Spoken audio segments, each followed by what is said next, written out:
ሰላም ጤና ይስጥልን እጅጉን የተወደዳችሁና የተከበራችሁ ቤተሰቦቻችን እንደምን አላችሁልን? ከአዲስ ስፖርት እንደተለመደው ምሽት ላይ ይዘን የምንቀርበውን የዝውውር ጉዳዮች ላይ ብቻ ትኩረት የምናደርግበትን የዛሬው የላይቭ ፕሮግራማችንን ወደ እናንተ ልናደርስ ነው። እነሆ በድጋሚ ተገናኘ ነው። እያደመጣችሁን እየተከታተላችሁን ስለሆነ እጅግ ከልብ አድርገን እናመሰግናለን። ዛሬም እንደተለመደው ሶስት ርዕሰ ጉዳዮችን በተለይ ከዝውውር ጉዳዮች ጋር አያይዘን ወደ እናንተ የምናደርስ ይሆናል። የክረምት ተጫዋቾች የዝውውር መስኮት ሊከፈት እጅግ በጣም በጣት የሚቆጠሩ ቀናቶች ብቻ ናቸው የቀሩት።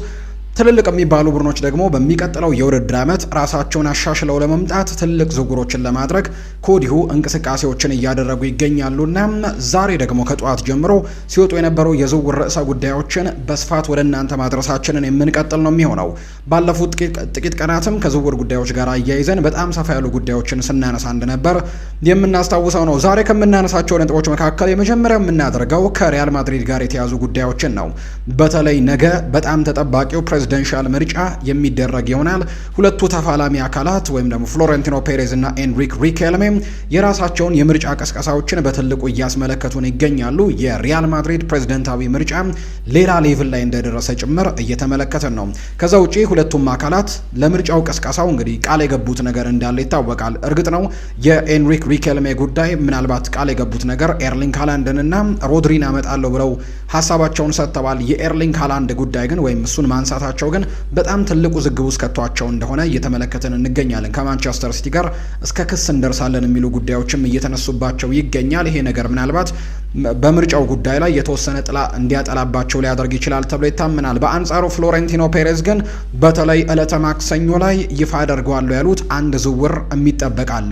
150 ሚሊዮን ፓውንድ የሚያወጣ ዝውውር ነው። ከዛ ውጭ ግን ትልቅ የአውሮፓ ቻምፒየንስ ሊግ ተሳታፊ ቡድን ላይ የሚጫወት ትልቅ ኮከብ ተጫዋችን ለማስፈረም እንግዲህ ጥረት እንደሚያደርጉ ቃል ገብተዋል። ያ ተጫዋች ግን ማን እንደሆነ እስካሁን ድረስ አልተረጋገጠም ወይም አልተነገረም። ነገር ግን በርካታ ሰዎች የራሳቸውን ግምቶች እየሰጡ ይገኛሉ። በተለይ ሁለቱን የፓሪስ ሰን ዠርሜን ተጫዋቾች ቪታኒያን እና ዣኦ ኔቬስን የሚሉ ግምቶች አሉ። ከዛ ውጭ ሌሎች ተጫዋቾችም እየተገመቱ ነው። እነሱን ጉዳዮች ዛሬ ከሪያል ማድሪድ የፕሬዝደንሻል ምርጫ ጋር አያይዘን በጣም ሰፋ ያሉ ቆይታዎችን እናደርጋለን። ነገ ነው ምርጫው የሚደረገው። ፍሎሬንቲኖ ፔሬዝ የማሸነፍ ቅድመ ግምት ቢሰጣቸውም ማለት ነው። ሌላኛው የምናነሳው ጉዳይ ከአርሰናል ጋር የተያዙ የዝውውር ጉዳዮችን ነው። ሰሞኑን ከአርሰናል ጋር በተያዘ በተለይ በዚህ የክረምት ተጫዋቾች የዝውውር መስኮት ሊለቋቸው ስለሚችሏቸው ተጫዋቾች በስፋት አንስተናል። በተለይ ወደ 8 ያክል ተጫዋቾች በዚህ የክረምት ተጫዋቾች የዝውውር መስኮት አርሰናልን ለቀው እንደሚወጡ የሚያሳዩ መረጃዎች በስፋት ሲነገሩ ነበር።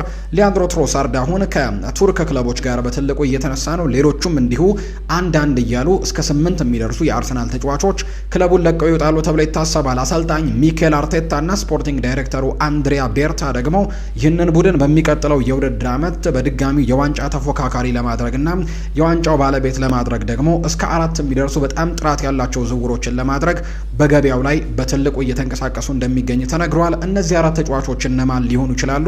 ግምቶች እየወጡ ይገኛሉ። እነሱንም ሀሳቦች ወደ እናንተ እናደርሳለን።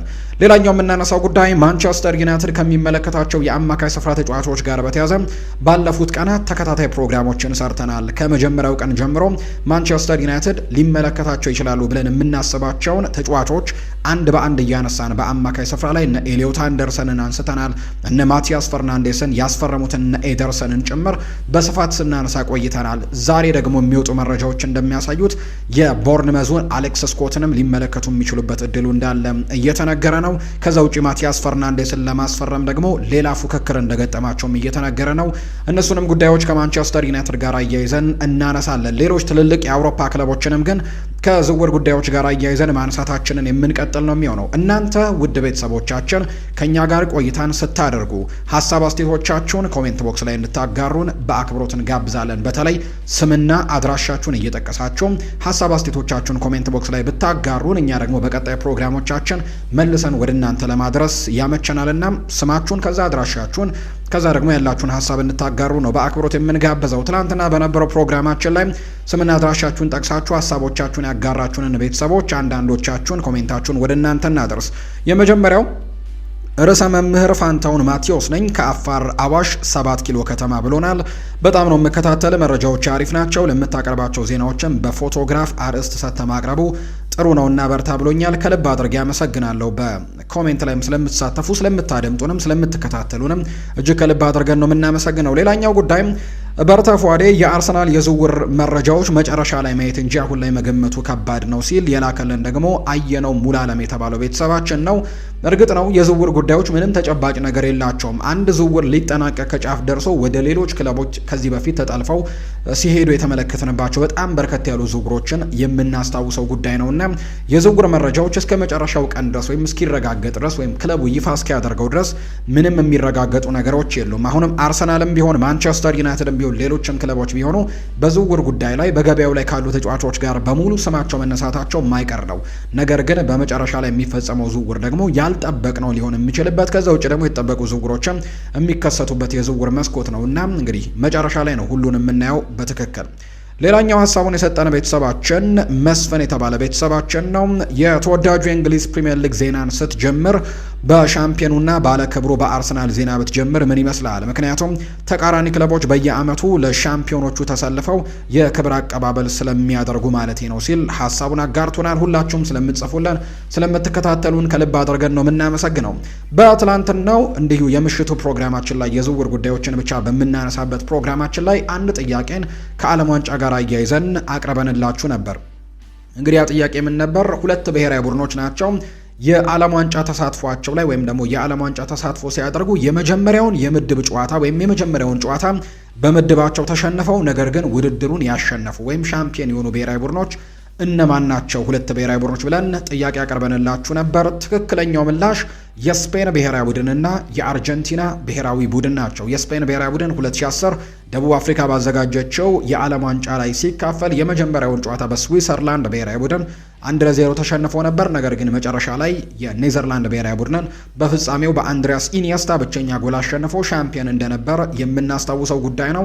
ከዛ ውጪ 2022 ላይ በቅርቡ የተደረገው የዓለም ዋንጫ ላይ ደግሞ አርጀንቲና ሻምፒዮን ስትሆን የመጀመሪያውን የምድብ ጨዋታ ተሸንፋ ነበር። በሳዑዲ አረቢያ 2-1 በሆነ ውጤት ተሸንፋ እንደነበር የምናስታውሰው ነው። እዛ ጨዋታ ላይ ሊዮኔል ሜሲ በፍጹም ቅጣት ምት ጎል አስቆጥሮ እንደነበር እናስታውሳለን። ነገር ግን ውድድሩ ሲጠናቀቅ የመጨረሻው ጨዋታ በርካቶቻችሁ የምታስታውሱት በፍጹም የመለያ ምቶች እንግዲህ ፈረንሳይን አሸንፋ ሻምፒዮን እንደነበረች የምናስታውሰው ነው። ስለተሳተፋችሁና ትክክለኛው ምላሽ ስለላካችሁልን ከልብ አድርገን እናመሰግናለን። ዛሬ እናንተ እንድትሳተፉበት ጥያቄ ሳይሆን የምናቀርበው እንግዲህ የዘንድሮን የዓለም ዋንጫ ማን የሚያሸንፍ ይመስላችኋል? ግምቶቻችሁን ኮሜንት ቦክስ ላይ እንድታጋሩ ነው በአክብሮት የምንጋብዛችሁ። ምክንያቱም አንድ ግለሰብ በተለይ ኢኮኖሚስት እንደሆነ የተገለጸ አንድ ግለሰብ ያለፉትን 3 የዓለም ዋንጫዎች ገምቶ ትክክለኛውን አግኝቷል። ለምሳሌ ጀርመን ያሸነፈችውን የ2014ቱን የዓለም ዋንጫ ጀርመን ታሸንፋለች ብሎ ግምቱን አስቀምጦ ተሳክቶለታል። ከዛ ውጭ የ2018ቱን ራሽያ ያዘጋጀችውን የዓለም ዋንጫ ደግሞ ፈረንሳይ ነው የምታሸንፈው ብሎ በትክክል አግኝቷል።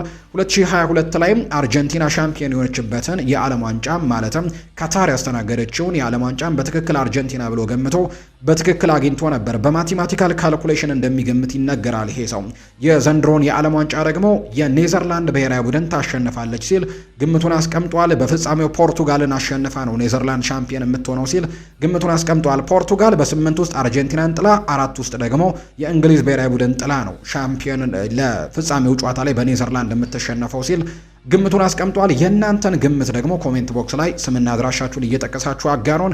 የ2026ቱን የዓለም ዋንጫ ማን ነው የሚያሸንፈው? ከመሸጋገሪያው በኋላ በቀጥታ ወደ ዛሬው የዝውውር ጉዳዮቻችን የምናመራ ይሆናል። አብራችሁኝ ስላላችሁ ከልብ አድርጌ አመሰግናለሁ። ፉአድ ባህሩ ከመላው የስቱዲዮ ባለሙያዎች ጋር የዛሬውን ፕሮግራም እየመራን ቆይታን እናደርጋለን። ከመሸጋገሪያ በኋላ እንገናኛለን። አብራችሁኝ ቆዩ።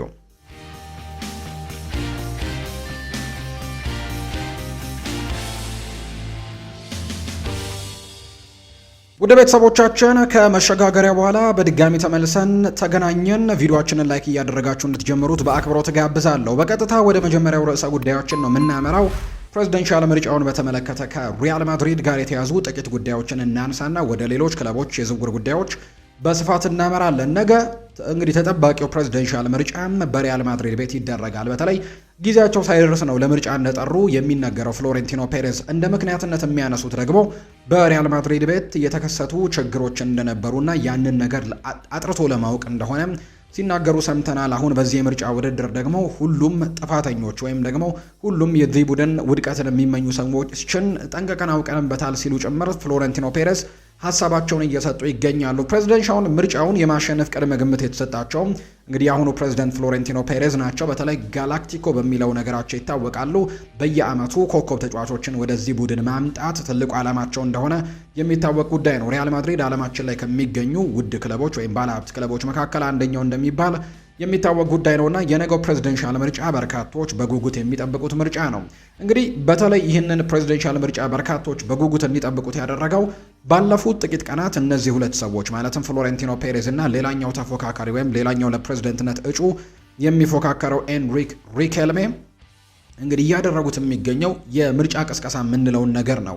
ሁለቱም በየራሶቻቸው በኩል ቃል የገባቸው ወይም ደግሞ ይህንን ምርጫ ማሸነፍ የሚችሉ ከሆነ በቀጣይ ሊያመጧቸው ስላሰቧቸው ተጫዋቾች ወይም ደግሞ ሊያመጡ ስላሰቧቸው አሰልጣኞች ጭምር እየተናገሩ እንግዲህ ድምጽ የሚሰጡትን ሰዎች ለማማለል አይነት ሙከራዎችን እያደረጉ እንደሚገኝ ለምሳሌ ያክል ኤንሪክ ሪኬልሜን እንመልከት። ኤንሪክ ሪኬልሜ ባለፉት ቀናት ባደረገው ምርጫ ቅስቀሳ ወይም ደግሞ በአንድ ሚዲያ ላይ ቀርቦ በተናገረው ንግግር እንግዲህ ሁለት ተጫዋቾችን ወደዚህ ክለብ ሁለት ሱፐርስታር የሚባሉ ተጫዋቾችን ወደ ሪያል ማድሪድ አመጣለሁ ምናልባት እኔ ፕሬዝዳንት ሆኜ ከተመረጥኩኝ የሚል አይነት ሀሳብን ይፋ አድርጓል።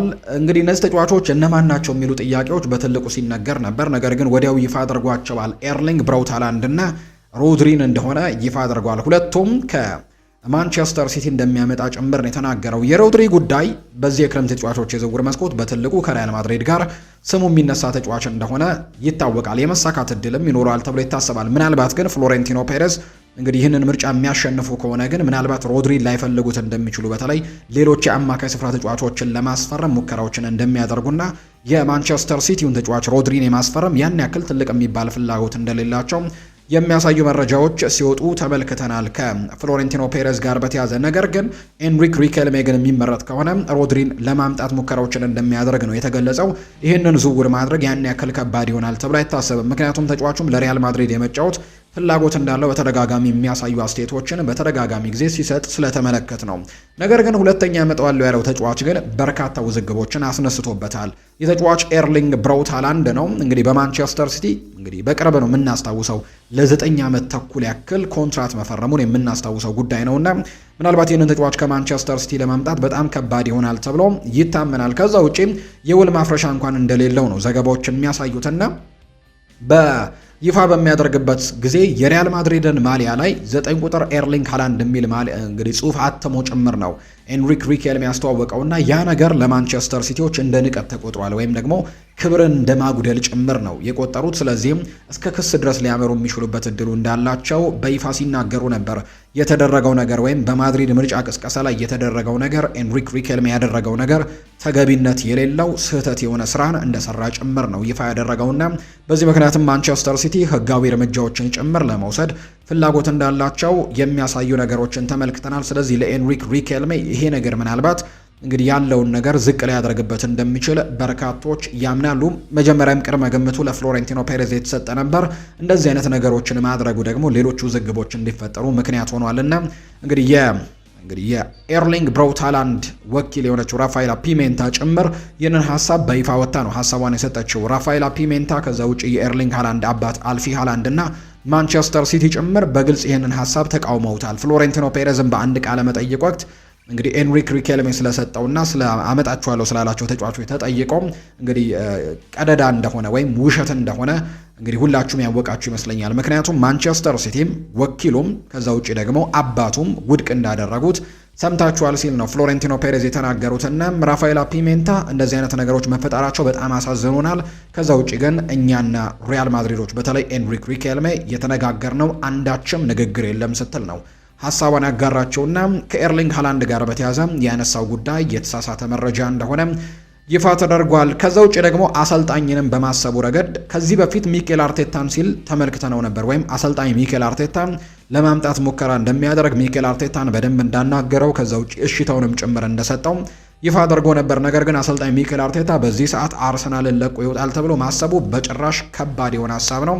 እንዲሁ ደግሞ ምናልባት ቢለቅ እንኳን የወደፊት የባርሴሎና አሰልጣኝ የመሆን እድሎች እንዳሉት ነው በርካቶች ግምቶቻቸውን እየሰጡ የሚገኙትና በዚህ ምክንያት የሚኬል አርቴታም ጉዳይ የከሸፈ ጉዳይ እንደሆነ በርካቶች ሲያነሱት ነበር። ከዛ በኋላ ደግሞ የርገን ክሎፕን ስለማምጣት ደግሞ ሀሳቦችን ሲያነሳ ተመልክተነዋል። እናም እንግዲህ ለምርጫ ቀስቀሳ የተገለጹ ቃላቶች እንደሆኑ በርካቶች እየገመቱ ይገኛሉ። ሌላኛው ፍሎሬንቲኖ ፔሬዝ ግን አንድ ያንጠለጠሉት ጉዳይ ያለ ወይም ደግሞ ሁሉንም በጉጉት እንዲጠብቁ ያደረገ አንድ መግለጫን ሲሰጥ ተመልክተናል። ሁላችሁም የሰማችሁት ጉዳይ ነው። በ150 ሚሊዮን ዩሮ አንድ ተጫዋችን ዕለተ ማክሰኞ ላይ እናመጣለን ወይም እናናግራለን ሲልም ጭምር ተናግሯል። ይሄ እንደውም መነሻ ሂሳቡ ሊሆን እንደሚችልና ከዚህ በላይም ገንዘብ ሊወጣበት እንደሚችል የሚያሳዩ ግምቶችን ነው ያወጡት። ፋብሪዚዮ ሮማኖ እመኑኝ ይሄኛው ተጫዋች ከፓሪስ ሰን ዠርሜን የሁለት የአማካይ ስፍራ ተጫዋቾች መካከል አንደኛው ነው ሲል ግምቱን አስቀምጧል። ወይ ጃኦ ኔቬስ ነው ወይ ደግሞ ቪታኒያ ነው ሲል ፋብሪዚዮ ሮማኖ ይናገራል። እሱ ብቻ ሳይሆን ግን ሌሎችም እነ ዲያሪዮ አስ የሚባሉ የስፔን የመረጃ ምንጮች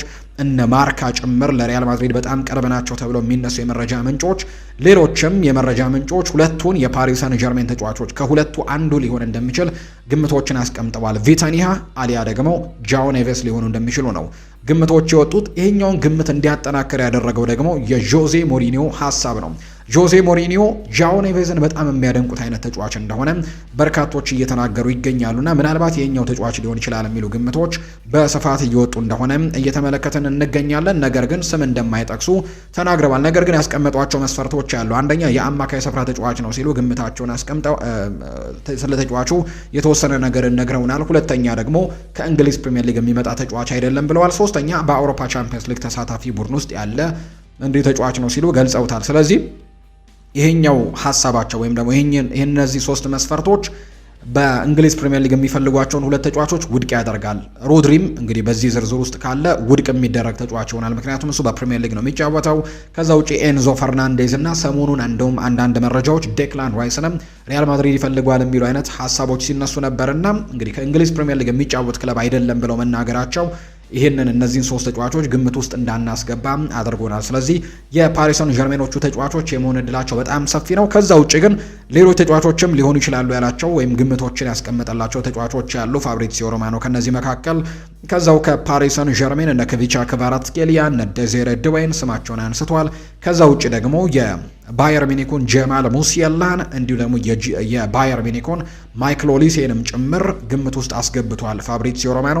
ምናልባት ከነዚህ ተጫዋቾች ሊሆን ይችላል። በትልቁ ግን ግምቴ የቪታኒያና የጃኦ ኔቬስ ነው ሊሆን የሚችለው። ምክንያቱም ሪያል ማድሪድ ፍሎሬንቲኖ ፔሬዝ እና የእነዚህ ሁለት ተጫዋቾች ወኪል ሆርግ ሜንዴስ በጣም ጥሩ የሚባል ግንኙነት አላቸው ወይም በጣም የጠበቀ ግንኙነት እንዳላቸው ይነገራልና በዚህ ምክንያት ከሁለቱ ተጫዋቾች አንዳቸው ሊሆኑ እንደሚችሉ ግምቴን አስቀምጣለሁ ሲል ነው የተናገረው ፋብሪዚዮ ሮማኖ እና በዚህ ምክንያት እነዚህ ተጫዋቾች ይሆናሉ ተብለው ይታሰባል። ከዛ ውጪ ግን እንግዲህ በዚህ ዋጋ በታሰበው ዋጋ የሚመጣ ከሆነ በሪያል ማድሪድ ታሪክ በከፍተኛ ገንዘብ የመጣ ተጫዋች ይሆናል ተብሎ ይታሰባል። ከዚህ በፊት እነ ኤዲን ሃዛርድ እነ ጋሬት ቤል በትልልቅ ገንዘቦች እነ ጁድ ቤሊንጋም የመጡ ተጫዋቾች ናቸው። እነ ክሪስቲያኖ ሮናልዶም በዛ ዝርዝር ውስጥ የሚገኙ ተጫዋቾች እንደሆኑ ይታወቃል። ነገር ግን አንድም ተጫዋች በዚህ ገንዘብ ተዘዋውሮ አያውቅም ወደ ሪያል ማድሪድ እና ይህ በጣም ትልቁ ክፍያ ወይም ትልቁ ገንዘብ የወጣበት በሪያል ማድሪድ ታሪክ ይሆናል ተብሎ ይጠበቃል። በቀጣይ እንግዲህ ይሄ ተጫዋች ማን እንደሆነ በይፋ ይነገራል ተብሎ ይታሰባል። እንግዲህ በደንብ ለመደራደር ዝግጁ እንደሆኑ እንጂ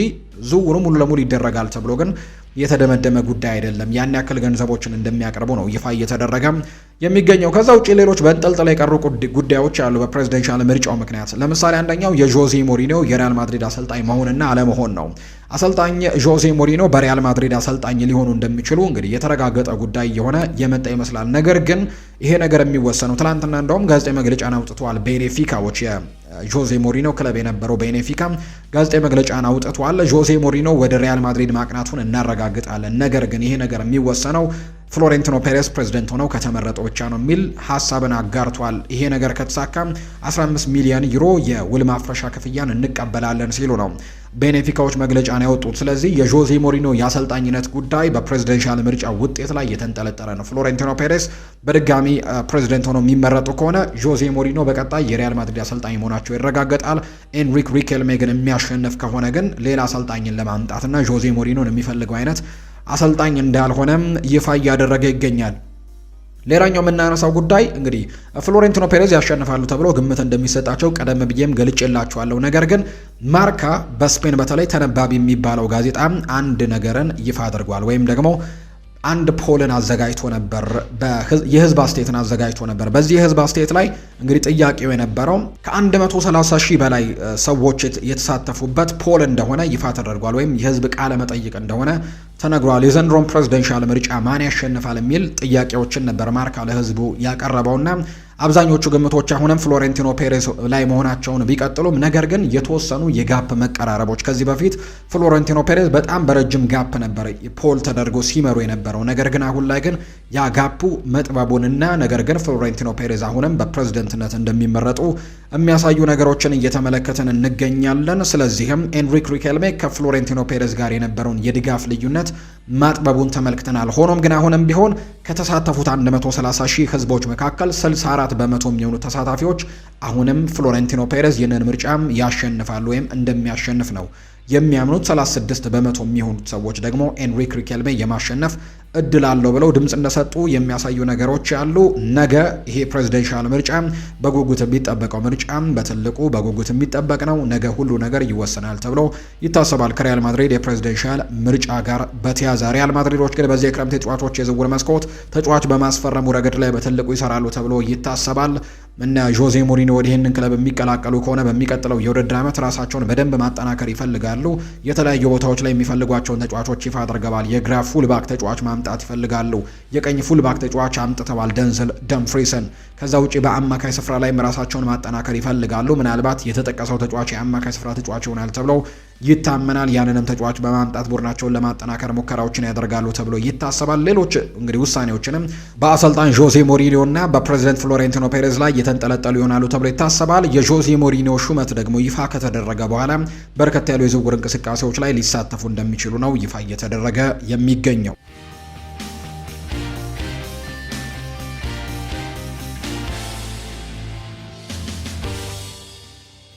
ከተወሰኑ የውሃ ረፍቶች በኋላ በድጋሚ ተመለሰን። ውድ ቤተሰቦቻችን እያደመጣችሁን እየተከታተላችሁን ስለሆነ እጅግ ከልብ አድርገን ነው የምናመሰግነው። ከአዲስ ስፖርት የዝውውር ጉዳዮችን ብቻ ትኩረት አድርገን ወደ እናንተ የምናደርሰውን ፕሮግራም እያደመጣችሁ ትገኛላችሁ። ውድ ቤተሰቦቻችን ከኛ ጋር ስለሆናችሁ ከኛ ጋር ስላላችሁ ከልብ አድርገን ነው የምናመሰግነው። አሁንም ሀሳብ አስተያየቶቻችሁን በተለይ ስምና አድራሻችሁን እየጠቀሳችሁ እንድታደርሱን በአክብሮት እንጋብዛለን።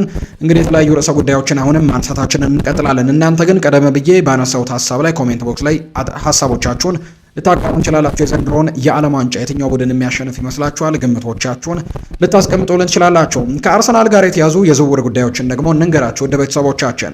በዚህ የክረምት ተጫዋቾች የዝውውር መስኮት እንግዲህ አርሰናሎች በርከት ያሉ ዝውውሮችን ያደርጋሉ ተብሎ ይጠበቃል። በሚቀጥለው የውድድር ዓመትም ራሳቸውን አጠናክረው መጥተው ዋንጫን ለማሸነፍ ደግሞ ደጋግመው ይህንን ዋንጫ ለማሳካት ጥረቶችን የሚያደርጉበት የውድድር ዓመት ይሆናል ተብሎ ይጠበቃልና በሚቀጥለው የውድድር ዓመትም ራሳቸውን ለማጠናከር አሁንም ትልቅ እንቅስቃሴዎችን ያደርጋሉ ተብሎ ይታሰባል። እንግዲህ አርሰናል ሻምፒዮን ነው፣ የዘንድሮ እንግሊዝ ፕሪሚየር ሊግ ሻምፒዮን ነው። አሁን ደስታውም ፌሽታውም እየተጠናቀቀ ይገኛል። ወይም ደግሞ ሁሉም ወደ ቀጣዩ ዙር ወይም ወደ ቀጣዩ የውድድር ዓመት እቅዶችን እያሰናዱ ይገኛል። በተለይ አሰልጣኝ ሚኬል አርቴታ እና አንድሪያ ቤርታም ቀድሞ ስራ መጀመራቸው የሚያሳዩ መረጃዎች እየወጡ ነው። በሚቀጥለው የውድድር ዓመትም ይህንን ደስታ በድጋሚ ለማጣጣም ከዚህም የተሻሉ ውጤቶችን በድጋሚ ለማግኘት በሀገር ውስጥ የሚደረጉ ውድድሮችን ጠራርጎ ለመውሰድ የአውሮፓም ሻምፒዮን ለመሆን በሚቀጥለው የውድድር ዓመት ላይ ደግሞ ትኩረት አድርገው እየተንቀሳቀሱ ነው አንድሪያ ቤርታና እንዲሁ ደግሞ አሰልጣኝ ሚኬል አርቴታ። በተለይ ደጋፊ አሁንም ቢሆን ደስታ ላይ ቢሆንም ነገር ግን እነሱ ግን በጣም ትልልቅ ፕላኖችን እያዘጋጁ እንደሚገኝ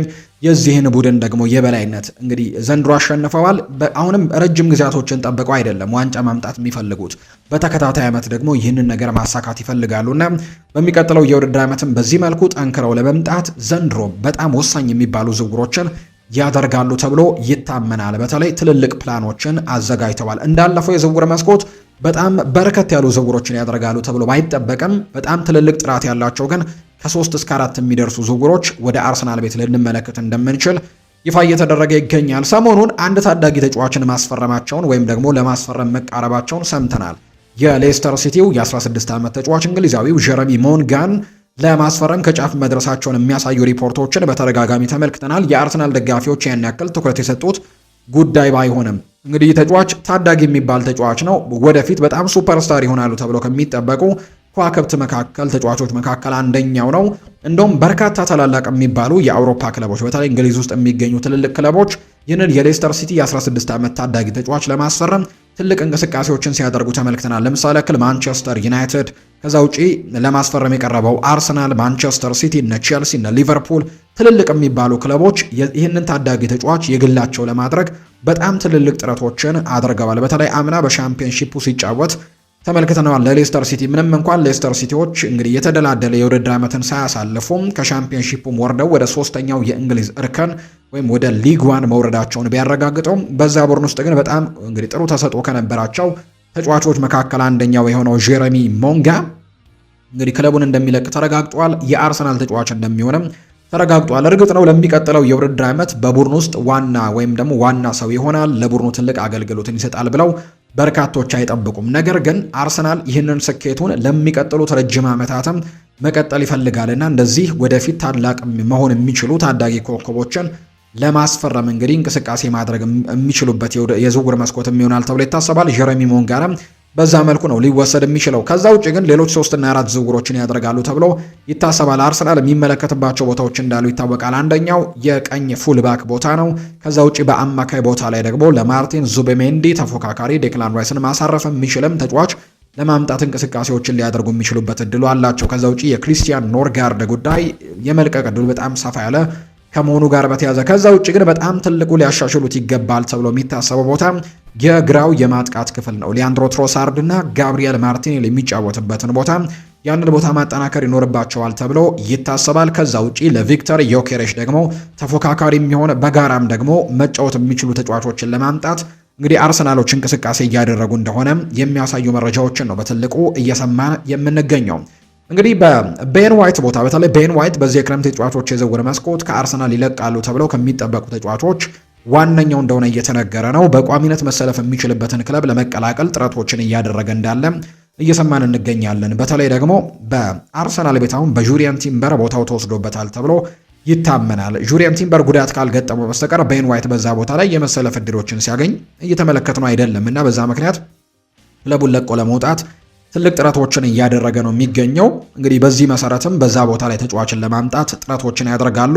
ስማቸው የሚነሱ በጣም በርከት ያሉ ተጫዋቾች አሉ። ለምሳሌ ያክል በትልቁ የኒውካስል ዩናይትዱ ቲኖ ሌቨርማንቶ ስሙ ይነሳል። ኒውካስል በዚህ የክረምት ተጫዋቾች የዝውውር መስኮት ሻጭ የሚመስል ክለብ ነው።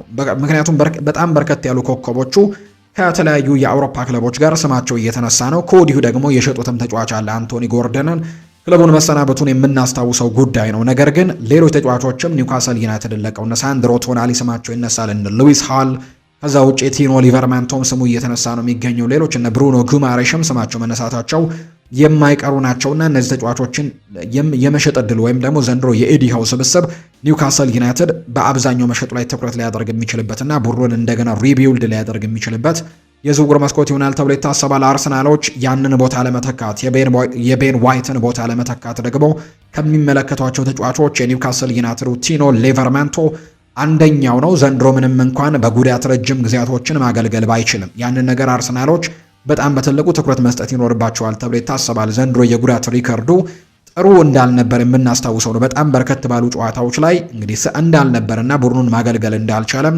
የተመለከትነው ጉዳይ ነው። ምናልባት ያንን ነገር ማሻሻል የሚችል ከሆነ ወይም ከጉዳት ነፃ መሆን የሚችል ከሆነ ለአርሰናል በሚቀጥለው የውድድር ዓመት በጣም ጥሩ ግልጋሎትን መስጠት ይችላል ተብሎ የሚታሰብ አይነት ተጫዋች ነው እና ይህንን ተጫዋች ለማስፈረም ጥረቶችን ያደርጋሉ ተብሎ ይታሰባል። በአማካይ ቦታ ላይም እንዲሁ የሚመለከቷቸው በርከት ያሉ ኢላማዎች ያሉ። ለምሳሌ ያክል በማንቸስተር ዩናይትድ የሚፈለገው ማቲዮስ ፈርናንዴስ ሌላኛው የአርሰናል ኢላማ ይሆናል ተብሎ ይጠበቃል። እርግጥ ነው አርሰናሎች ልክ እንደ ማንቸስተር ዩናይትድ ሁሉ በጣም ገፍተው የሄዱበት ዝውውር እንኳን ባይሆን፣ ነገር ግን ይህንን ተጫዋች ለማስፈረም ግን ጥረት ከሚያደርጉ ክለቦች መካከል ይጠቀሳል የሚሉ ዘገባዎች ናቸው በስፋት እየተነሱ የሚገኙት። ሌላኛው ሰሞኑን አንድ ፕሮግራም ሰጥተን ስለዚህ ተጫዋች ስናነሳ እናስታውሳለን። ስለ ሞርጋን ሮጀርስ ከአርሰናል ጋር በተያያዘ በጣም ሰፊ ጉዳዮች ሲነሱ እንደነበር የምናስታውሰው ነው። አሁንም የአርሰናል ትልቁ ኢላማ ይሆናል ተብሎ ይጠበቃል። በተለይ ይሄ የዓለም ዋንጫም ለአርሰናል ተጫዋቾች በእንግሊዝ ብሔራዊ ቡድን ለሚገኙ ለአርሰናል ተጫዋቾች ትልቅ ሚሽን ተሰጥቷቸው እንደሄዱ ነው የተገለጸው። በተለይ ውድድሩ ላይ ጠንካራ ውድድርን ከማድረግ ጎን ለጎን በዝውውር ገበያው ላይም ለአርሰናል የሚሆኑ ተጫዋቾችን እንዲያመጡ ታዘዋል፣ ወይም ደግሞ እንዲያግባቡላቸው ታዘዋል። ከነዚህ መካከል ሞርጋን ሮጀርስ ነው ትልቁ ይሆናል ተብሎ የሚታሰበው። የአርሰናል ተጫዋቾች ነው በዚህ በእንግሊዝ ብሔራዊ ቡድን ውስጥ የሚገኙ በጣም በርከት ያሉ ተጫዋቾች ያሉ። ዴክላን ራይስ አለ፣ ቡካዮ ሳካ አለ፣ ኤቤሬቺ ኤዜ አለ፣ ኖኒ ማንዱዌኬ በዚህ ስብስብ ውስጥ ይገኛሉና በርከት ያሉ የአርሰናል ተጫዋቾች በእንግሊዝ ብሔራዊ ቡድን ስብስብ ውስጥ ይገኛሉና ይህንን ተጫዋች ለማግባባት ትልቅ ጥረቶችን ያደርጋሉ ተብሎ ይታመናል። ስለዚህም ትልቅ ሚሽን ተሰጥቷቸዋል ተብሏል። አሰልጣኝ ሚኬል አርቴታም ፈጥኖ ይህንን ዝውውር ማድረግ ትልቁ ዓላማው እንደሆነ የሚያሳዩ ነገሮች አሉ። ምክንያቱም የተጫዋች በሚቀጥለው የውድድር ዓመት አርሰናል ለሚፈልጉት ነገር ትልቅ አስተዋጽኦችን ማበርከት የሚችል አይነት ተጫዋች ነው ብለው ስለሚያስቡት ነው። በ10 ቁጥር ቦታ ላይ መጫወት ይችላል። ከዛ ውጪ ዘንድሮ ሊያሻሽሉት በሚችሉት የግራው የማጥቃት ክፍል ላይ በነ ትሮሳርድ ላይም ትልቅ መሻሻልን ማድረግ የሚችል አይነት ተጫዋች አድርገው ይመለከቱታል። ከዛ ውጪ ጎል የማስቆጠር ሌሎች አማራጮችንም ይሰጣቸዋል ተብሎ ይታሰባል። በተለይ ከፔናልቲ ቦክስ ውጪ የሚያስቆጥራቸው ጎሎች ደግሞ እጅግ በጣም ድንቅ እንደሆኑ ይታወቃልና ሌሎች የጎል ምንጮችን ይሰጣቸዋል ተብሎ ይታመናል ይሄ ተጫዋች። ስለዚህ እሱንም ለማስፈረም እንቅስቃሴዎችን ያደርጋሉ ተብሎ ይታሰባል። ሌላኛው ግን በዛ ቦታ ላይ ወይም በግራው የማጥቃት ክፍል ላይ የሚመለከቱት ተጫዋች ደግሞ ብራድሊ ባርኮላ እንደሆነ የሚያሳዩ ነገሮች አሉ። እንዲሁ ያን ዲዮማንዴንም ሊመለከቱ የሚችሉበት እድል እንዳለ ተነግሯል። ነገር ግን ብራድሊ ባርኮላ በትልቁ ሊነሳ የሚችለው ስም ነው። ከፓሪስ ሰን ዠርሜን ጋር የመለየት እድል እንዳለው ሰሞኑን የሚያሳዩ መረጃዎች በትልቁ እየወጡ ነው። በተለይ ትላንት በነበረው ፕሮግራማችን ላይ ለምን ሊለቅ እንደሚችል የሚያሳዩ ነገሮችን በስፋት ስንሰማ ነበር። በጣም ፈጣን ነው ይሄ ተጫዋች። በአውሮፓ ቻምፒየንስ ሊግ የፍጻሜው ጨዋታን የተመለከታችሁ አርሰናል ከፓሪስ ሰን ዠርሜን ያደረጉት የፍጻሜ ጨዋታን ለተመለከተ ሰው ብራድሊ ባርኮላ ምን ያክል ፈጣን ተጫዋች እንደሆነ እናም ለአርሰናል በጣም ጥሩ ጥቅሞችን ሊሰጥ እንደሚችል ምናልባት የመጨረሻ ውሳኔዎች ወይም ደግሞ ፋይናል ዲሲዥኖቹ ጎል የማስቆጠር ወይም አሲስት የማድረጉ ጉዳይ ላይ ምናልባት ማስተካከል የሚችል ከሆነና እዛ ላይ መገራት የሚችል ከሆነ በተለይ አሰልጣኝ ሚኬል አርቴታ ያንን ነገር ለመግራት ትልቅ ጥረቶችን ያደርጋል ተብሎ ይታሰባል። ምናልባት እሱን ነገር ማስተካከል የሚችሉ ከሆነ ግን ተጫዋቹ ያለው ፍጥነት እንዲሁ ደግሞ ለቡድኑ የሚሰጠው ተለዋዋጭነት በጣም ጥሩ ይሆናል ተብሎ ይታሰባል እና አርሰናል ብራድሊ ባርኮላን በዛ ቦታ ላይ ይመለከታል ብለው የሚያስቡ በጣም በርከት ያሉ ዘገባዎች ናቸው እየወጡ የሚገኙት። ሌላኛው ግን የአጥቂ ተጫዋች ነው ዘንድሮ ይመለከታሉ ተብሎ የሚታሰበው። ምናልባት ሁለት የአጥቂ ተጫዋቾች አሁን በአርሰናል የዝውውር ጉዳይ ላይ በትልቁ ስማቸው እየተነሳ እየሰማን እንገኛለን። እነዚህ ሁለት ተጫዋቾች አንደኛው በአትሌቲኮ ማድሪድ የሚገኘው ሁሊያን አልቫሬዝ ነው። ሌላኛው በቦርንመዝ የሚገኘው ታዳጊው ኤሊ ጁኒየር ክሩፒ እንደሆነ ይታወቃል። ጁኒየር ክሩፒ ላይ በጣም ከፍተኛ ገንዘቦች ተለጥፈውበታል። ክለቡ ቦርንመዝ በጣም ትልቅ ገንዘብን ከዚህ 19 ዓመት ታዳጊ እንደሚፈልጉ ይፋ አድርገዋል። እርግጥ ነው ገና ታዳጊ ተጫዋች ነው።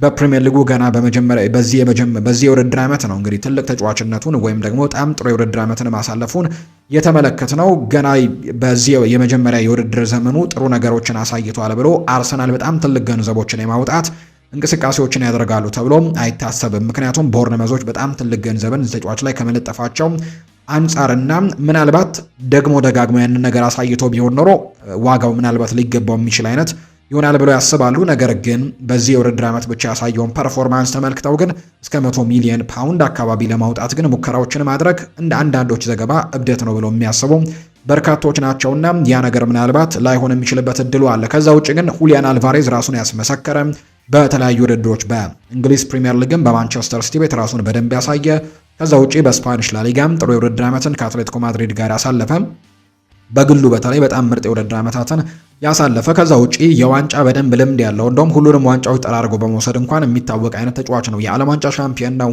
የዛ በአርጀንቲና በጣም የሚታወቀው ውድድር ላይ ሻምፒዮን ነው። ከዛ ውጪ የሰሜን አሜሪካ ወይም ደግሞ የኮሜቦል ኮፓ ሊበርታዶሬስ የምንለውም ሻምፒዮን እንደነበረ እናስታውሳለን። በእንግሊዝ መጥቶ ፕሪሚየር ሊግን አሸንፈዋል። የአውሮፓ ቻምፒየንስ ሊግን ከማንቸስተር ሲቲ ጋር ማሸነፍ የቻለ ተጫዋች ነው። ዶሜስቲክ ዋንጫዎችን ከሲቲ ጋር አሸንፈዋል። በጣም ጥሩ የሚባል የዋንጫ ሪከርዶች ያሉ ተጫዋች እንደሆነ ይታወቃልና ያንን ልምድ ደግሞ በአርሰናል ቤት ይዞ መምጣት የሚችል አይነት ተጫዋች ይሆናል ተብሎ ይታሰባል። እርግጥ ነው አርሰናልም ዘንድሮ ዋንጫ ማሸነፋቸውን የምናስታውሰው ጉዳይ ነው። ከዚህ በፊት እንደነበረው የዋንጫ ሜንታሊቲ የሚባል አይነት ምክንያት ዘንድሮ ሊኖር አይችልም። ዘንድሮ ሻምፒየን መሆናቸውን ስላረጋገጡና ዋንጫ ማምጣት መቻላቸውን ስላረጋገጡ፣ ነገር ግን ሁሊያን አልቫሬዝ በጣም ጥቅም ያለው ተጫዋች ይሆናል ተብሎ ይታሰባል። እርግጥ ነው የዚህ ተጫዋችን ዝውውር ማጠናቀቅ በጣም ከባድ ሊሆንባቸው እንደሚችል ይታመናል። ምክንያቱም ፓሪስ ሰን ዠርሜንም በዚህ ፉክክር ላይ አለ። ከዛ ውጭ ደግሞ ሌላኛው ቡድን ደግሞ የሆነው እንዲሁ ባርሴሎናም ይህንን ተጫዋች ለማስፈረም ትልቅ ጥረቶችን እያደረገ እንደሚገኝ የሚታወቅ ጉዳይ ነው። በተለይ ባርሴሎና ለአትሌቲኮ ማድሪድ ይፋዊ ጥያቄዎችን በማቅረብ የቀደመው ቡድን እንደሆነ ይታወቃል። ከዛ ውጭ ትልቅ ገንዘቦችንም አትሌቲኮ ማድሪዶች ይፈልጋሉ። ነገር ግን ተጫዋቹ ደግሞ በይፋ የገለጸው ነገር አለ።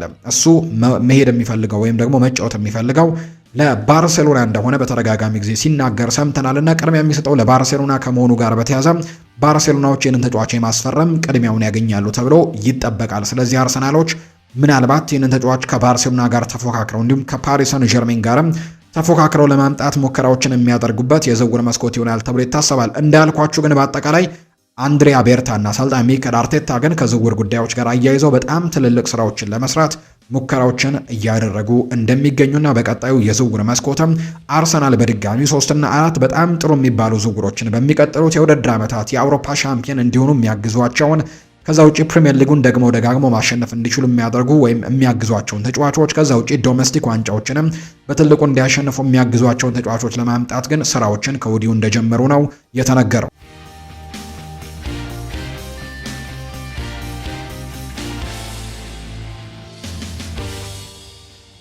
ሌላኛው ርዕሰ ጉዳያችን ማንቸስተር ዩናይትድን የተመለከተ ጉዳይ ይሆናል። ከማንቸስተር ዩናይትድ ጋር በተያያዘ በጣም በርከት ያሉ ጉዳዮችን ሰሞኑን እያነሳን እንደነበር የምናስታውሰው ጉዳይ ነው። በተለይ ከአማካይ ስፍራ ተጫዋቾች ጋር በተያያዘ ዘንድሮ ማንቸስተር ዩናይትድ ትልቁን ትኩረት የሚያደርገው እዛ ጋር ከመሆኑ ጋር አያይዘን በጣም ሰፋ ያሉ ጉዳዮችን ስናነሳ ነበር። እያንዳንዱን ተጫዋች በእያንዳንዱ ፕሮግራማችን ስናነሳ ቆይታን ስናደርግ ነበር። ሰሞኑን የሚወጡ መረጃዎች በተለይ ትናንትና ደግሞ ሌላኛው ታማኝ የሚባለው የመረጃ ምንጭ ዘ አትሌቲክ ይፋ እንዳደረገው ከሆነ ማንቸስተር ዩናይትዶች ከማቲያስ ፈርናንዴዝ ዝውውር ጎን ለጎን ወይም ደግሞ ከሱ ባልተናነሰ መልኩ አሌክስ ስኮትንም እያናገሩት ይገኛሉ። እሱንም ትኩረት ልናደርግበት የሚገባ የዝውውር ርዕሰ ጉዳይ ነው ሲል ሀሳቡን ሲሰጥ ተመልክተነዋል። ከአሌክስ ስኮት ጋር በተያያዘ በተለይ አሌክስ ስኮትን ለማስፈረም በዚህ የክረምት የተጫዋቾች የዝውውር መስኮት ሊቨርፑልም እንቅስቃሴ ያደርጋል ተብሎ ይታሰባል። እንዲሁ ማንቸስተር ዩናይትድ ሌላኛው ፈላጊው ክለብ እንደሆነ የሚታወቅ ነው። እርግጥ ነው ማንቸስተር ዩናይትዶች በዚህ የክረምት የተጫዋቾች የዝውውር መስኮት እስከ 3 የሚደርሱ የአማካይ ስፍራ ተጫዋቾችን እንደሚያስፈርም ደግሞ ደጋግሞ የተገለጸ ጉዳይ ነው። ኤደርሰንን ቀደም ብሎ አስፈርመዋል። ከዚህ ውጭ 2 ተጫዋቾችን ሊጨምሩ እንደሚችሉ ይገመታልና እነዛ ተጫዋቾች ተዘዋውረው እስኪጠናቀቁ ድረስ ወይም ደግሞ 2 የአማካይ ስፍራ ተጫዋቾችን ጨርሰው እስኪያጠናቅቁ ድረስ ማንቸስተር ዩናይትዶች ከበርካታ የአማካይ ስፍራ ተጫዋቾች ጋር ስማቸው መነሳታቸው አይቀሬ ነው። ነገር ግን ታማኝ የሚባሉ የመረጃ ምንጮች ግን የሚያነሷቸውን ጉዳዮች ነው እኛ ለመጥቀስ ሙከራ የምናደርገው። ከዚህ በፊት የማቲያስ ፈርናንዴስን ጉዳይ ገልጸንላችኋል። ይህንን ተጫዋች ዩናይትዶች ለማስፈረም ድርድሮችን እንደጀመሩ ከኤደርሰን ቀጥሎ ድርድር የጀመሩት ከዚህ ተጫዋች ጋር እንደሆነ በጣም ጥሩ ከተጫዋቹ ጋር ያደረጉት ንግግር ወይም የእርስ በርስ ደግሞ ከተጫዋቹ ጋር ያለው ንግግር በጣም አሪፍ እንደሆነ ስንገልጽላችሁ ነበር። የ5 ዓመታት ኮንትራት ሊፈርም ቅርብ እንደሆነ እስከ 2031 ድረስ የሚሉ አይነት ሀሳቦች በስፋት ሲነሱ እንደነበር የምናስታውሰው ነው። ነገር ግን አሁንም ቢሆን ተጫዋቹ ላይ የተለጠፈበት ዋጋ ግን በጣም ከፍተኛ መሆኑና ማንቸስተር ዩናይትድን ምናልባት ሊያሸሽ የሚችለው ያ ነገር እንደሆነ እስከ 80 ሚሊዮን ፓውንድ እንደተለጠፈበት በሻምፒዮንሺፕ ለሚጫወት ተጫዋች ወይም ደግሞ ሻምፒዮንሺፕ ለወረደ ክለብ እንግዲህ ያን ያክል ገንዘቦችን የመክፈል ፍላጎት እንደሌላቸው ምናልባት በፕሪሚየር ሊግ ቆይቶ ቢሆን ኖሮ ተጫዋቹን የማቆየት እድል ስለሚኖራቸው ዌስትሃም ዩናይትዶች የመደራደር አቅማቸውን በጣም ከፍ ማድረግ ይችሉ ነበር። ነገር ግን አሁን ወደ ሻምፒዮንሺፕ ወርደዋልና የመደራደር አቅማቸው በጣም ዝቅ ይላል። ምክንያቱም ተጫዋቹም የመልቀቅ ሀሳቡ ሙሉ ለሙሉ የሚስማማበትና እዛ በሻምፒዮንሺፕ የመጫወት ፍላጎት እንደሌለው የሚታወቅ ስለሆነ ማንቸስተር ዩናይትድ እንደውም የመደራደር እድሉ በጣም ሰፊ ይሆናል ተብሎ ይታሰባል። ዋጋ የማስቀነስ እድሉም በጣም ሰፊ ይሆናል ተብሎ ይታሰባል። ነገር ግን እዚህ ተጫዋች ላይ ሌሎች ሌሎች ቡድኖች ወደዚህ ዝውውር መግባታቸው ግን የተጫዋቹን ዋጋ ከፍ እንዲያደርገው ሊያደርግ የሚችልበት እድሉ ይኖራል። ከዚህ በፊት ፓሪስ ሰን ዠርሜን ስላይትሊ የተወሰነ መልኩ እዚህ ተጫዋች ላይ ፍላጎት እንዳለው ስንገልጽ ነበር። አርሰናልም በተመሳሳይ የተወሰነ አይነት ፍላጎቶች እንደነበሩት ስንገልጽ ነበር። ነገር ግን ሪያል ማድሪድ በተለይ አሰልጣኝ ጆዜ ሞሪኒዮ አሰልጣኝ የሚሆኑ ከሆነ ወይም ደግሞ ፍሎሬንቲኖ ፔሬዝ ምርጫውን አሸንፈው የጆዜ ሞሪኒዮ የሪያል ማድሪድ አሰልጣኝነት ጉዳይ ሙሉ ለሙሉ የሚረጋገጥ ከሆነ በአማካይ ስፍራ ላይ ሊመለከቷቸው ከሚፈልጓቸው ወይም በማድሪድ ቤት ለማምጣት ከሚመኟቸው ተጫዋቾች መካከል አንደኛው ማቲያስ ፈርናንዴስ ሊሆን እንደሚችል ግምቶች ወጥተዋልና የፓሪስ ሰን ዠርሜን፣ የአርሰናል፣ የማንቸስተር ዩናይትድና የሪያል ማድሪድ እዚህ ተጫዋች ዝውውር ላይ በአንድ ሊሳተፉ መቻላቸው ምናልባት ዋጋውን ከፍ ሊያደርግ እንደሚችል ይታመናል። የዛሬ ግምታችን ግን ወይም የዛሬው መረጃችን ግን ከአሌክስ ስኮት ጋር የተያዘ ነው። ይሄ የቦርንመስ ተጫዋች በጣም ጥሩ የውድድር ዓመትን አሳልፏል በአንዶኒ ኢራኦላ ስር። በተለይ ደግሞ በጣም ትልልቅ ከዋክብቶቹን ባጣው ይሄ ቡድን ስር ጥሩ አቋማቸውን ጠብቀው በዚህ ቡድን እንግዲህ በርከት ያሉ ነገሮችን ካበረከቱ ተጫዋቾች መካከል አንደኛው አሌክስ ስኮት ነው። እንግሊዛዊው የአማካይ ስፍራ ተጫዋች በዚህ ውድድር ዓመት ለቦርንመስ ልብ ነበረ ብሎ ማሰብ ይቻላል። በርከት ያሉ አስተዋጽኦችን ያደረገ አይነት ተጫዋች ነው። ከዛ ውጪ እንግዲህ አሰልጣኝ አንዶኒ ኢራኦላ ወደ ሊቨርፑል መምጣታቸው ምናልባት ተጫዋቹን ወደ ሊቨርፑል እንዲያሸፍቱት ካላደረጋቸው በስተቀር ማንቸስተር ዩናይትዶች በትልቁ ከሚመለከቱ ተጫዋች መካከል አንደኛው ይሆናል ተብሎ ይታሰባል። ነገር ግን ዘ አትሌቲክ መረጃውን ሲያወጣም እንግዲህ ማቴዎስ ፈርናንዴስ ላይ ነው ትልቁ ትኩረታችን። ነገር ግን ከማቴዎስ ፈርናንዴስ እኩል ትኩረት ሊሰጠው የሚገባ አንድ ተጫዋች አለ ወደ ማንቸስተር ዩናይትድ ስሙ እየተነሳ የሚገኝ ተጫዋች አሌክስ ስኮት ነው ሲል ሐሳቡን እያጋራ ይገኛል። ስለዚህም አሌክስ ስኮትን ልንመለከታቸው ከሚገቡ ተጫዋቾች መካከል አንደኛው ይሆናል ተብሎ ይታሰባል በማንቸስተር ዩናይትድ ቤት። ሌላኛው ማንቸስተር ዩናይትድ ቤት የሚነሳው ጉዳይ የራፋኤል ሊያኦ ጉዳይ ነው። አሁን ላይ በገበያው ላይ ክፍት ከሆኑ የክንፍ መስመር ተጫዋቾች መካከል አንደኛው ነው። በጣም በርካታ ክለቦች የሚፈልጉት አይነት ተጫዋች ነው። ነገር ግን እዚህ ተጫዋች ላይ አንድ ችግር ይነሳል። ይህም ወርክ ሬቱ ወይም ደግሞ ቡድኑ ኳስ በሚይዝበት ሰዓት ላይ ጥሩ የማጥቃት ባህሪ ያለው ተጫዋች፣ ጥሩ የክንፍ መስመር ተጫዋች እንደሆነ፣ ጎሎችን የሚያስቆጠር አሲስቶችን የሚያደርግ ተጫዋች እንደሆነ ይነገራል። ነገር ግን ከኳስ ውጪ ወይም ደግሞ ኦፍ ደ ቦል ሲሆን ቡድኑ ግን በጣም ደካማ የሚባል ወርክ ሬት ያለው ተጫዋች፣ ሜዳ ላይ ዎክ ሲያደርግ የምንመለከተው አይነት ተጫዋች፣ ፕሬሲንግን ለማስጀመር ጥረት የማያደርግ አይነት ተጫዋች ተደርጎ ይቆጠራልና እንግዲህ ሰሞኑን መረጃው ሲወጣ በተለይ በአጠቃላይ አውሮፓ ላይ ከሚገኙ የክንፍ መስመር ተጫዋቾች እንደዚህ ፕረሶችን ባለማድረግና የመከላከል ወይም ዲፌንሲቭ ሮልን ባለመወጣት በጣም ዝቅ ያሉ ደረጃዎች ወደ መጨረሻዎቹ አካባቢ ደረጃ ከተሰጣቸው ተጫዋቾች መካከል አንደኛው ነው ራፋኤል ሊያኦና ያንን ነገር ማስተካከል ካልቻለ ምናልባት ከባድ ሊሆንበት እንደሚችል በተለይ አሰልጣኝ ማይክል ካሪክ ያ ፕሬሲንጉን በደንብ የሚፈልጉት አይነት ናቸውና አሁን በማንቸስተር ዩናይትድ ቤት ያሉት ደግሞ እየታተሩ ፕሬስ የሚያደርጉ አይነት ተጫዋቾች ከመሆናቸው ጋር በተያያዘ ያንን ነገር ማስተካከል የማይችል ከሆነ ምናልባት ማንቸስተር ዩናይትድም ላያዘዋውረው የሚችልበት ከዚህ ውጭ ደግሞ ሌሎች ክለቦችም ለምሳሌ ማርከስ ራሽፎርድን እና የአንቶኒ ጎርደንን ጉዳይ መመልከት ይቻላል።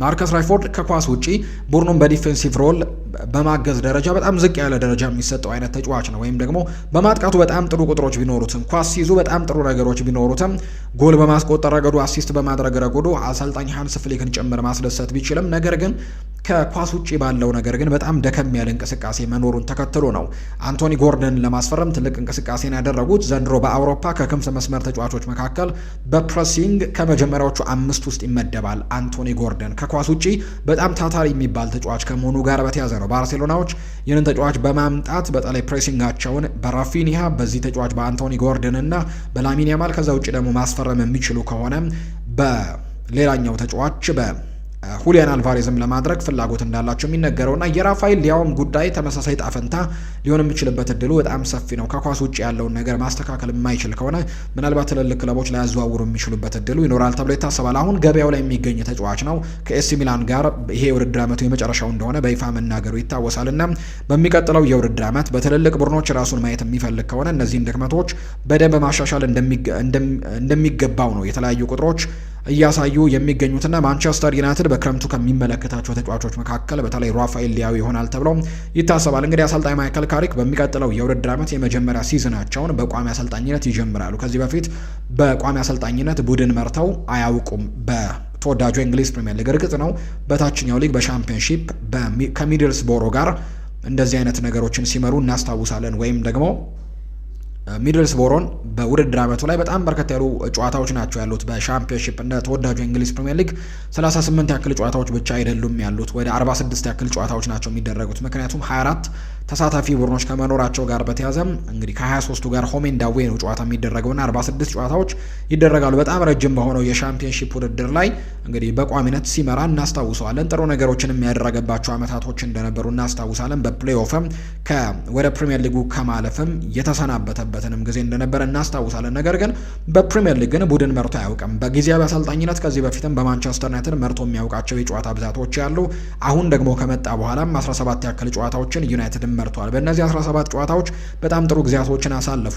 ትልልቅ የሚባሉ ክለቦችን ማሸነፍ ችሏል። እነ ማንቸስተር ሲቲን ከዛ ውጭና አርሰናልን ጭምር በመጀመሪያው ዙር ጨዋታ ቢሸነፍም በሩበን አሞሪም ስር፣ በመልሱ ጨዋታ ግን በማይክል ካሪክ ስር 3-2 ማሸነፋቸውን እናስታውሳለን። ሌሎች ትልልቅ ቡድኖችንም እነ ሊቨርፑልንም ጭምር እነ ቼልሲን ጭምር ማሸነፉን እናስታውሳለን። ትልልቆቹን ቡድኖች አሸንፈዋል። ትልልቆቹን ቡድኖች ማሸነፉ ብቻ ግን አይደለም፣ ከትንንሽ ቡድኖች ጋርም ያለውን ቁጥር ግን ማስተካከል ይኖርበታል ተብሎ ይታሰባል። ከትልልቆቹ ቡድኖች ጋር ሲጫወት ምናልባት ለማጥቃት በሚጫወቱበት ጊዜ ጥሩ የካውንተሮችን በመጠቀም ቡድኖችን ሲያሸንፉ ተመልክተናል። ወይም ደግሞ ከመሸጋገር ወደ ማጥቃት ያላቸው ትራንዚሽን በጣም ፈጣን ሆኖ ጎሎችን ሲያስቆጥሩና እነዚህም ቡድኖች ሲያሸንፉ ተመልክተናል። ነገር ግን የሚከላከሉ ቡድኖችን በሚገጥሙበት ሰዓት ግን እነ ሊድስ ዩናይትድ ለምሳሌ ነጥብ የጣሉባቸው ጨዋታዎች የምናስታውሳቸውን ሌሎች ጨዋታዎችም ነጥብ የጣሉባቸውን እነ ከኒውካስል ዩናይትድ ጋር በሚጫወቱበት ጨዋታ በ10 ተጫዋች የሚጫወተው ኒውካስል ዩናይትድ ነው ማንቸስተር ዩናይትድን አሸንፎ የወጣው።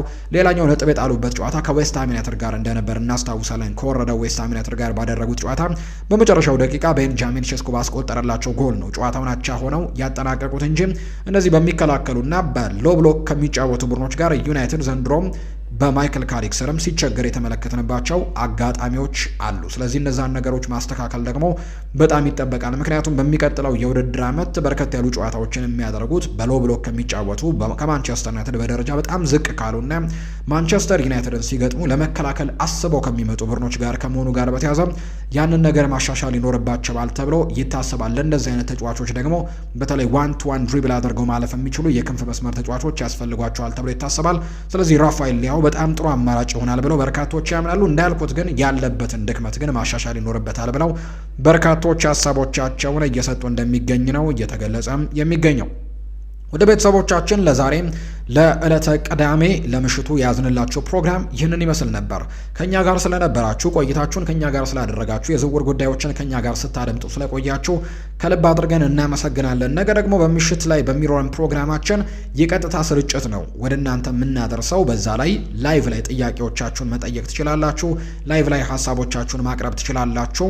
በነገው ፕሮግራማችን ቀጥታ ስርጭት ይዘን የምንመጣ ይሆናል። ለዛሬ ግን ስላደመጣችሁን ከልብ አድርጌ አመሰግናለሁ። ስምና አድራሻችሁን እየጠቀሳችሁ ኮሜንት ቦክስ ላይ ሀሳቦቻችሁን ማጋራታችሁን አሁንም እንዳትረሱ። የተለያዩ ሀሳቦችን ያነሳንበት የዛሬው የዕለተ ቅዳሜ ፕሮግራማችን ግን ይህንን ይመስል ነበር። ከኛ ጋር ስለነበራችሁ ከልብ አድርጌ አመሰግናለሁ። ፉአድ ባሩ ከበላው የስቱዲዮ ባለሙያዎች ጋር በመሆን ይህንን ፕሮግራም ስንመራ ወይም አብረን ስንቆይ ቆይተናል። በቀጣይ ፕሮግራሞቻችን ሌሎች ርዕሰ ጉዳዮችን፣ ሌሎች ሀሳቦችን ይዘን እንመጣለን። አብራችሁን ስለነበራችሁ ከልብ አድርጌ አመሰግናለሁ። መልካም ጊዜ፣ መልካም ምሽት ይሁንላችሁ።